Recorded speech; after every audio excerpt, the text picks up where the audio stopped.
ॐ सोमनाथाय नमः। ॐ मल्लिकार्जुनाय नमः। ॐ महाकालेश्वराय नमः। ॐ ओंकारेश्वराय नमः। ॐ वैद्यनाथाय नमः। ॐ भीमशंकराय नमः। ॐ रामेश्वराय नमः। ॐ नागेश्वराय नमः। ॐ विश्वेश्वराय नमः। ॐ त्र्यंबकेश्वराय नमः।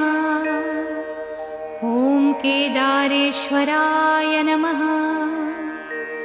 ॐ भुस्मेश्वराय नमः।